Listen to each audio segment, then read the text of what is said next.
Bismillahirrahmanirrahim. Assalamualaikum warahmatullahi wabarakatuh. Hai, Studio Badang berada di suatu hotel membicarakan tentang kegiatan pelatihan kurikulum merdeka yang dilaksanakan oleh Dinas Pendidikan Kabupaten Bengkalis melalui bidang pembinaan SMP. Kita saksikan dengan benar pidato atau sambutan pembukaan yang disampaikan oleh Kepala Dinas. Bapak Ibu Guru, Kepala Satuan Pendidikan, hadirin yang berbahagia, pada kesempatan ini saya ingin menyampaikan beberapa pesan untuk membantu Bapak Ibu Guru dan dalam memilih dan menerapkan kurikulum merdeka yang sudah diluncurkan oleh Kemendikbudristek pada tahun 2023 ini. Kurikulum merdeka kembali ditawarkan sebagai salah satu pilihan bagi satuan pendidikan sebelum nanti pada tahun 2024-2025 ditetapkan sebagai kurikulum nasional. Untuk itu pesan pertama yang ingin saya sampaikan bahwa kurikulum merdeka bertujuan untuk meningkatkan kualitas pembelajaran bagi semua murid.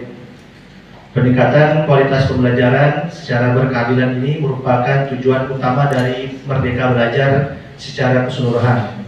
Karena itu, kurikulum merdeka dirancang selaras dengan program-program Merdeka Belajar yang lain, mulai dari asesmen nasional, rapor pendidikan, berbagai program pelatihan guru, sampai seleksi masuk perguruan tinggi negeri itu ke depannya nanti. Karena itulah kurikulum merdeka dibuat sebagai kerangka yang fleksibel dan memerdekakan. Dengan fleksibilitas ini, kurikulum merdeka dapat dan memang harus disesuaikan dengan fasilitas yang dimiliki, visi misi sekolah, dan juga dengan kebutuhan belajar murid. Dengan demikian, kurikulum merdeka dapat diterapkan di semua satuan pendidikan dan di semua daerah dengan beragam kondisi. Berikutnya pesan kedua adalah bahwa untuk meningkatkan kualitas belajar murid, kurikulum merdeka mendorong dan memudahkan pembelajaran berdiferensiasi atau pembelajaran yang sesuai dengan tingkat kemampuan dan kebutuhan belajar murid. Hal ini difasilitasi melalui fokus pada materi esensial di tiap mata pelajaran agar guru tidak lagi dibebani dengan terlalu banyak materi. Hal ini juga didorong melalui rumusan capaian pembelajaran yang tidak lagi per tahun, melainkan per fase yang lebih panjang.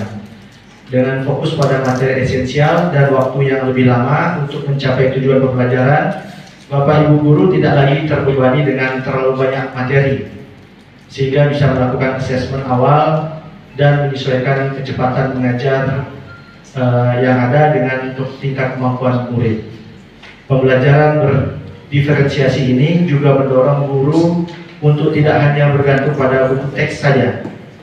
Bahkan guru dapat memilih untuk menggunakan bab-bab tertentu dari sebuah buku teks atau menggunakan buku teks yang dari jenjang kelas lebih tinggi atau lebih rendah sesuai dengan kebutuhan belajar murid Bapak Ibu Guru sekalian.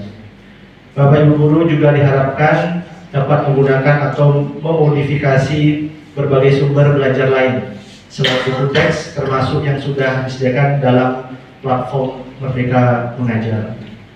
Dan pesan ketiga adalah bahwa kurikulum merdeka juga mendorong peningkatan kualitas belajar dengan memberi waktu khusus bagi pengembangan karakter.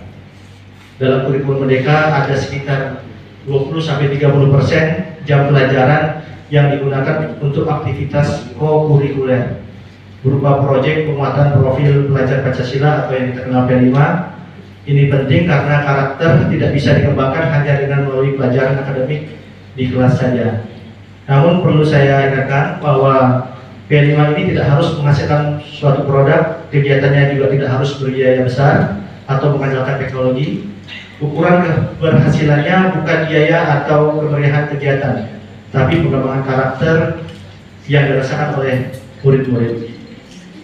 Bapak Ibu Guru sekalian, Kepala Satuan Pendidikan dan hadirin yang berbahagia, yang baru saya sampaikan ini adalah intisari dari kurikulum merdeka.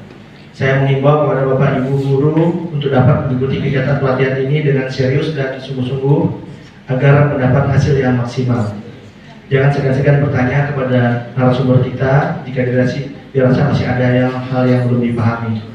Saya juga mengimbau kepada Bapak Ibu guru untuk mempelajari lebih lanjut berbagai panduan yang ada, terutama panduan pengembangan kurikulum operasional satuan pendidikan sebagai gambaran umum dalam pengembangan dan mengelola kurikulum di satuan pendidikan. Juga panduan pembelajaran dan asesmen untuk merancang pembelajaran dan melakukan asesmen di kelas. Dan juga ada panduan pengembangan proyek penguatan profil pelajar Pancasila atau P5 sebagai inspirasi untuk merancang dan melaksanakan P5. Selain itu ada juga dokumen tambahan implementasi kurikulum Merdeka sebagai gambaran kepada guru dan satuan pendidikan tentang bagaimana kurikulum Merdeka dapat diimplementasikan secara bertahap sesuai kesiapan masing-masing satuan pendidikan. Bapak Ibu guru yang saya banggakan, demikian saja beberapa pesan hal yang dapat saya sampaikan pada kesempatan ini. Hai, setelah acara pembukaan secara resmi dilaksanakan, dilakukan sesi foto bersama para peserta guru se-Kabupaten Bengkalis yang merupakan perwakilan dari setiap SMP negeri dan swasta se-Kabupaten Bengkalis bersama Kepala Dinas, Sekretaris Dinas Pendidikan, Korwil Cam Bengkalis dan Bantan, kemudian Kepala Bidang Ketenagaan, Kepala Seksi Sarana dan Prasarana, melakukan foto bersama sebagai kenang-kenangan. Sekian dan terima kasih. Wassalamualaikum warahmatullahi wabarakatuh.